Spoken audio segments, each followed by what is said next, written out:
SBC Media. Welcome to the iGaming Daily podcast, analysing the news from the betting and gaming industry all over the globe, supported by Optimove, the #1 CRM marketing solution for the iGaming market. Buckle up and enjoy the ride, because we're going on a Route 66 road trip all the way from Chicago to LA. There's never a dull moment in the United States gambling scene, and today is no different, as we have two big stories to bring you up to speed on. First, all 10 licensed operators in Illinois have taken action to offset the amendments to sports betting taxes in the state. And then all the way over in California, movement on the proposed sweepstakes ban has reached a pivotal step, and iGaming suppliers are bearing the brunt. Welcome back to iGaming Daily, supported by Optimove, the creator of positionless marketing and the #1 player engagement platform. And if you're at SBC Summit this week, mention iGaming Daily when you visit Optimove at stand A555 to get your first month for free.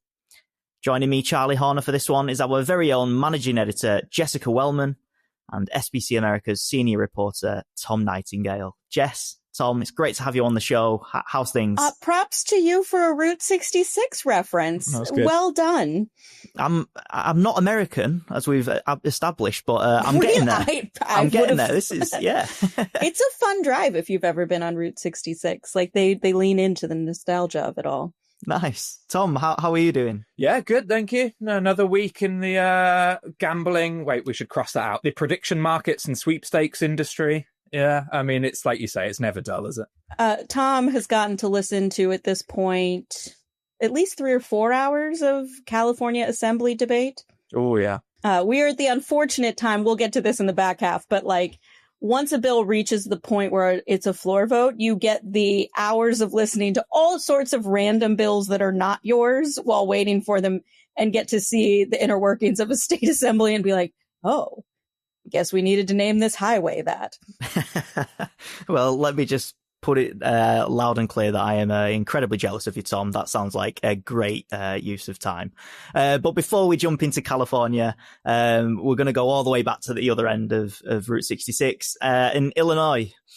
We've talked a lot about taxes and on the podcast in general, but the Illinois tax situation is something that we've spoken quite a bit about and that you guys have reported on SBC Americas. So before we go any deeper, I think it's important that we remind ourselves and the audience what's happening in Illinois and why are operators sort of making all these moves to offset this.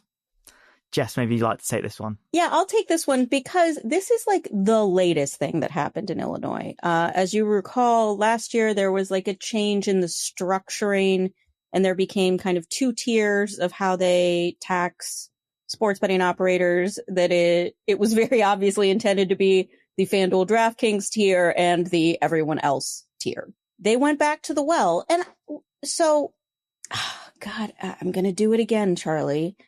What's happening in the federal government is having an impact at the state level, in that with all of these budgetary cuts and funding cuts, states are not quite the way they were with COVID, but they are in a space where they're just doing what they can to kind of make up differences and plug holes. And so they went back to the well and added this per bet fee to operators of 25 cents up to, what's the number, Tom? It's 20 million, I think. 20 million bets in a year, and then for the 20 millionth and one, it goes again, up to 50. And then it goes up to 50 cents. Again, the 2 tiers are DraftKings and FanDuel and everyone else.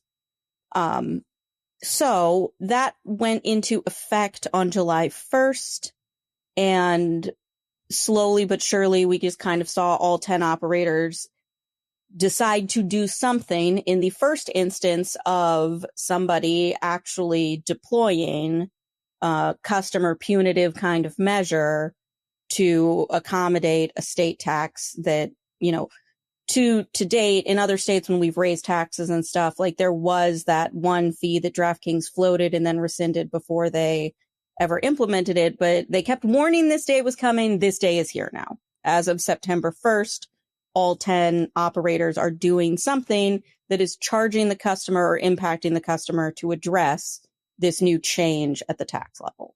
Mm-hmm. Yeah, I mean, it does increasingly seem like operators have just put their foot down and said, we are not standing for this and taking this. on this one. Absolutely. Because how they did it varies, though. Tom, do you want to kind of run down the various different ways that these operators are addressing this? Yeah, I mean, it's been pretty interesting. I can't remember the sort of running order of operators who, as they unveiled it. They're just kind of categories, though. Yeah, I mean, like it's pretty evenly split, isn't it, between whether you're passing a fee, whatever you want to call it, a surcharge, whatever, onto your customers. That's what FanDuel, DraftKings have done, which shouldn't really be surprising. It's also what Fanatics and Caesars have done. Bet365 they've introduced like a 25-cent fee, but only on bets worth less than $10, I think. Whereas I think for most other operators, it's for everything. And then the rest: ESPN Bet Rivers, Hard Rock, BetMGM, Circa, have gone for varying levels of minimum bet minimums. So a couple of them, I mean, ESPN Bet and Bet Rivers, I think, already have a minimum bet nationwide, 10 cents, I think. They raised that in Illinois to $1. Man. What a minimum. I wanted to bet a penny on the Packers last night, dang it. It's interesting. I was gonna talk about this when we talk about other operators' different approaches. I think it depends on what type of bettor you are. Like up here in Ontario, I am an extremely low stakes bettor, and I actually will put down kind of like 50 cents or $1 on stuff from time to time. So, for example, like BetMGM in Illinois, their minimum bet is $2.50. If that was up here in Ontario, that would actually affect me quite a lot, and I would probably use BetMGM significantly less. Circus is $10. Circus is $10, which is, I guess, $10 is 2 units for me. I'm a $5 bettor. I bet $10 twice a year. It goes into their model, doesn't it? I mean, they said this. That was an interesting point, a key point actually in their argument. Sorry, changing states here, but in their argument in Missouri, where they've been granted the direct license, like a big part of their argument was, we are a different. We operate as a different kind of sports book. We look to attract a different kind of bettor. So I guess like they've looked at it and they've said that for their business model, $10 makes sense. I agree with you. I mean, I wouldn't bet that, but then I'm probably not Circa Sports' target audience anyway. Yeah. So I mean, it's been real varied, and I guess now we're at the point of, I think Illinois Gaming Board are due soon to release their numbers for July. But I do think the implementation dates of these have varied. DraftKings may have been the only one that was from July 1, right? I think so. And then some of the minimums came in straight away, I believe. Like Bet Rivers, we only found out that Bet Rivers, for example, had increased their minimum to $1 because they mentioned it as something that had already happened on their earnings call in like early August. They referred to it in the past tense, but they didn't make any kind of public announcement or whatever. So I think some of the minimums came in maybe kind of a bit more quietly, because that's the kind of thing that you can just change in your app, I guess, right, in your UX, and then people see it. Whereas if you're going to start charging people, you kind of need to tell them. Mm-hmm. Yeah, I'm interested in the differentiation of the two approaches. Why would one operator introduce a minimum bet and then another introduce a surcharge? Essentially, it's two different paths to tackle the same problem, but is there a strategic difference here? So some of it, you kind of see the disparity is the bigger operators are just laying out the fee onto somebody else.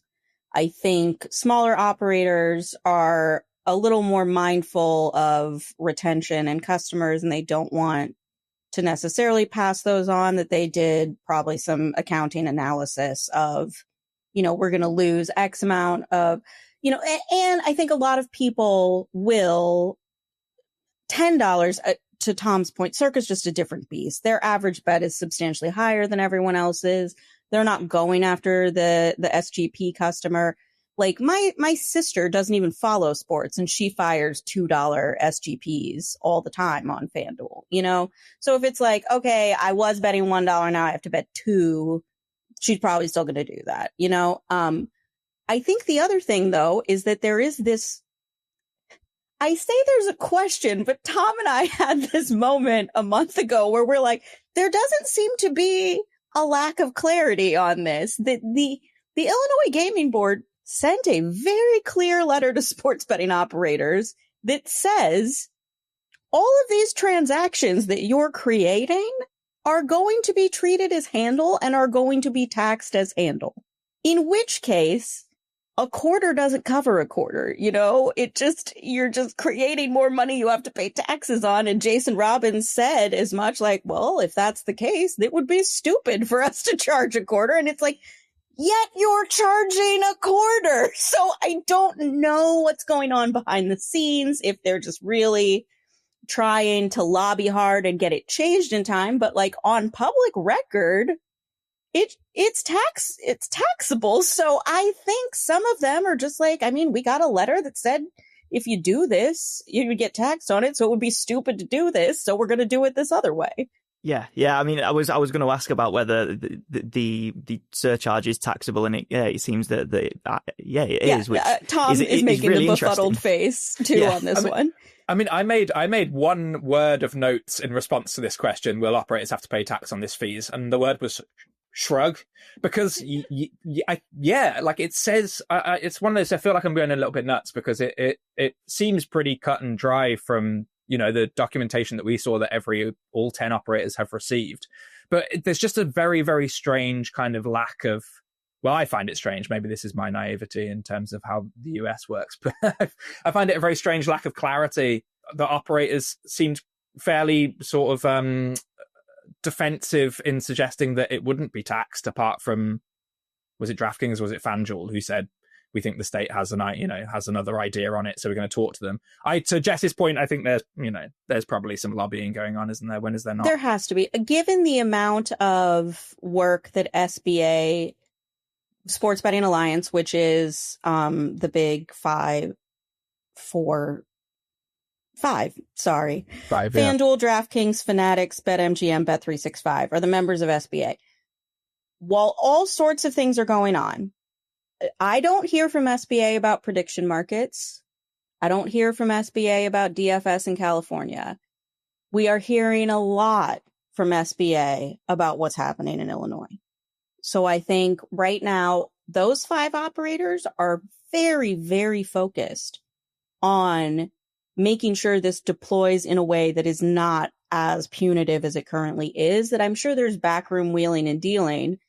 Again, though, it's kind of like, it's like getting an invitation to a party, being told it's black tie only, and showing up in jeans. To me, it just is like, or not necessarily showing up, but like putting on Insta, like, check my outfit for this wedding. Like, you're really putting it out there before it's been publicly changed. Like, we sure don't think you're going to follow through on this. And it's just, as a Southerner, something I wouldn't do. Yeah, Tom, Jess, I mean, this is we could talk about this all day, I'm sure, and we'll continue the conversation on site. But we've got to take a quick break, and we'll come back, and we'll be on the West Coast, and we'll talk about what's happening in California. SBC Leaders connects the gambling industry's top-tier operators and associations to share the best ideas, collaborate on solving the biggest issues, and push innovation throughout the betting and gaming industry. If you're an operator and want to join the discussion, visit sbcleaders.com for more information.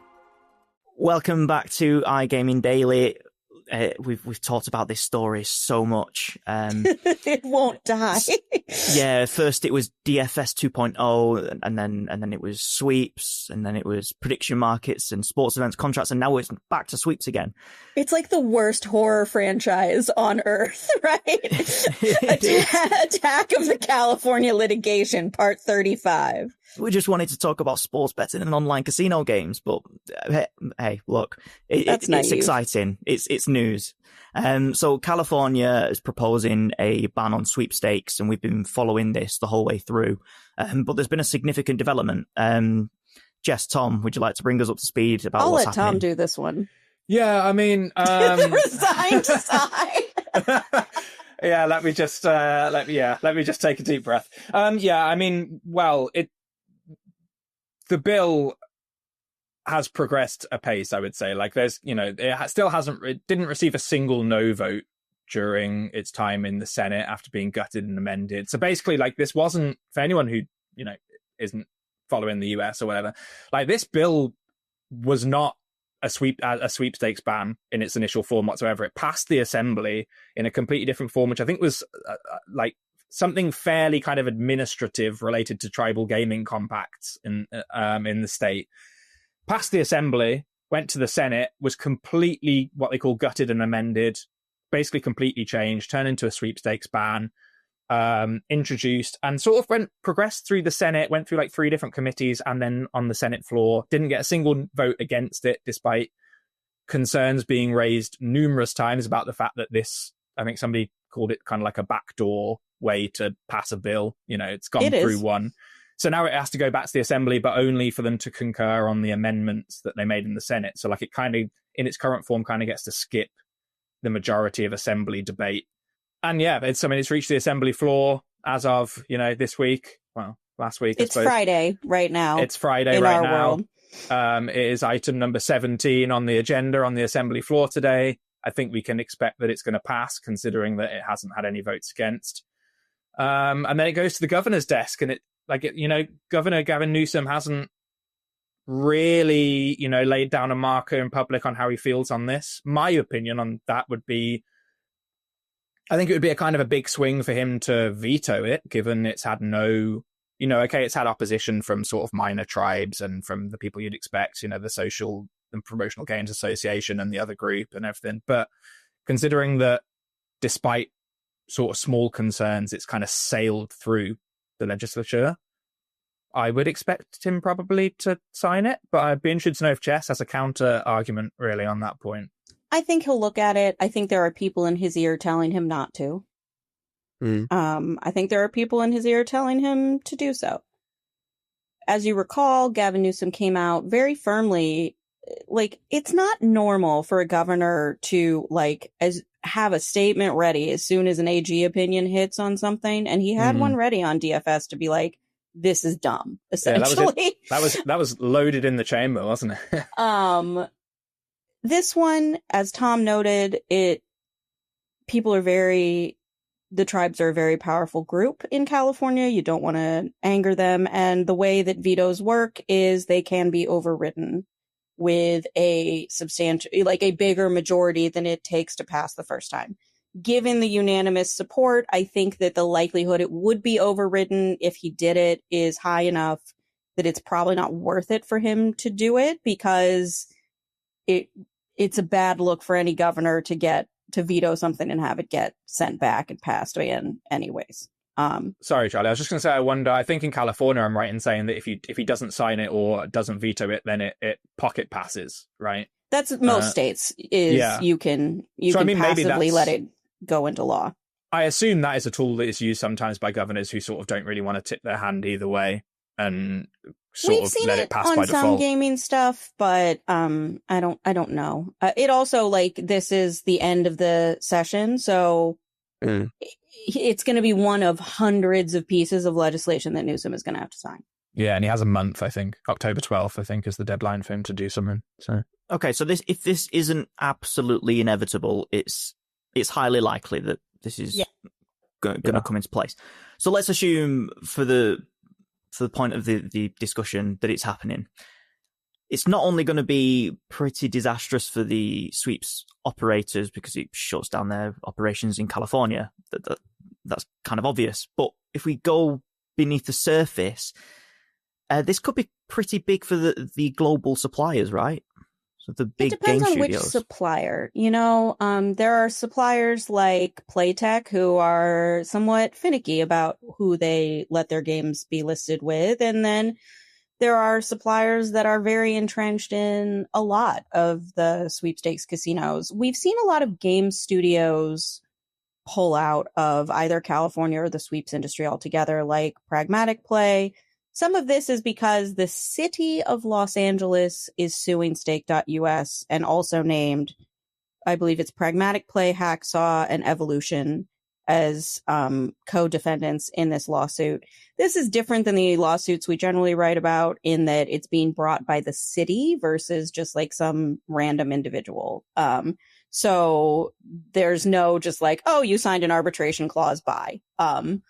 It's a little more serious than that. And so that, I think the lawsuit almost as much, if not more than the bill, are prompting some of these actions, because like you're going to have to get out of California anyways. You know what I mean? Like, that being said, yeah, it's suppliers that are not just game studios. You're talking about payment processors, verification companies, geolocation companies that are all going to get bitten by this, because this bill, like the New York bill, criminalizes supplying to people who run sweepstakes casinos in addition to the sweepstakes gaming entities themselves. Mm-hmm. And one major, I guess you can call them as a supplier, one major sector that will be impacted as well, and we've both got experiences of this in our own ways, Jess, is the affiliate sector. So this is big business for the affiliates, as we've discussed in the past. If you've listened to earnings calls from Katina and Better Collective lately, the lone bright spot is that we've got sweeps revenue. You know, sweeps has always been a big part of revenue, even when I was involved in the affiliate space as early as 2016, 2017. Lucky Land and whatnot were partners with these major affiliates. They've always been a core vertical, but as we've seen the petering out of new states in the regulated space, it's become even more important for for affiliates to continue generating signups in the unregulated space. So I am extremely worried for my friends at Katina and some of these other North American facing affiliates, because you cannot be an affiliate to these people in California. And that's a big market to lose. The good news, Texas, you're going into a year where they're not going to have a legislature. So, you know, you've got Texas for at least another year and a half before anything potentially is done there. Georgia, there doesn't seem to be a significant appetite to really do anything there. So at least you've got some major markets still, but losing California is going to hurt, especially companies that were hurting to begin with. Yeah, absolutely. Without making this the iGaming affiliates podcast, we've talked about how it's a really tough time for affiliates in the US. Well, it'll be interesting to see how many of them are out, you know, taking meetings with Crypto.com and Robinhood and Kalshi and making sure that they've got those affiliate pipelines set up, because like, and it's a precarious line to walk, because, you know, and they've walked it before, to be fair. Like, these are groups that partner with both Underdog, Prize Picks, etc., and DraftKings, FanDuel, etc. And you have to be somewhat cognizant of your partners. And I think that is some of why they haven't been more vocal about this. But like prediction markets, it does feel a little more contentious. The third strain of this unregulated virus theme we've got going here, that I'm assuming the deals are coming though. Mm-hmm. Yeah, well, it's certainly one to keep an eye on, and we'll keep an eye on the California situation throughout the week. Tom, is there anything else that our listeners should be sort of keeping aware of, should be noting that's happening in the US gambling industry at the moment? Well, I'm glad you asked, because I was going to note that on a podcast that ostensibly has absolutely nothing to do with prediction markets, they've been mentioned 3 times. So that's an indication, I think, of where we're at the moment. You know, one thing, my final word really from this is from the California Assembly committee meeting that they had on the Thursday before the bill went onto the Assembly floor. A very prescient statement, I think, from the committee chair, who said, I do foresee that this issue is going to continue with not just sweepstakes, but other forms of online gaming. The storm is coming, people. It's already here. You know, I don't think we're going to be short of news in that regard, really. Yeah, get ready for the rash of prediction market bills. I don't know how you do it at the state level without it continuing to be the same court issue that you have in court cases. But you recall this time last year, Charlie, that we were talking about, you know, the courts aren't going to solve the sweeps issue. You're going to solve it legislatively. We may see more of those actions on the sweeps level in 2026, but I think some states are going to look at, is there a way to criminalize this in the state? And that'll be interesting. If I can make one tiny plug before we go, somewhat on this note, there is a really great interview with the president of Pechanga Casino and Resort, which is a tribal casino out of California. Their president and CEO, Sean Vasquez, just gave a really thoughtful response to our questions about, the idea that we talk about the tribes like this big block, and it's not necessarily that, and his point of view on why they approach gaming the way they do and what he thinks kind of gets lost in the shuffle of this debate. So please, please, please check that out, because I thought it was just some of the more thoughtful interview answers I've read in a while. Brilliant. We'll put the link to that in the show notes and make sure that all our listeners can have the opportunity to see that. But Tom, Jess, thank you very much for joining us, and to the audience, thank you very much for listening to today's episode of iGaming Daily. To go deeper into all of the stories mentioned on today's show, please check out sbcamericas.com. And look, see you in Lisbon. If you're there, say hi, come and us. say hello. Yeah, come and say hello. We'll be there. And have a great week, and we'll see you next time on iGaming Daily. Thank you for listening to today's iGaming Daily podcast, supported by Optimove, the #1 CRM marketing solution for the iGaming market. If you want to find out more about some of the subjects raised today, feel free to explore any of the sites in the SBC News Network, or check out the latest edition of the SBC Leaders magazine. Happy reading.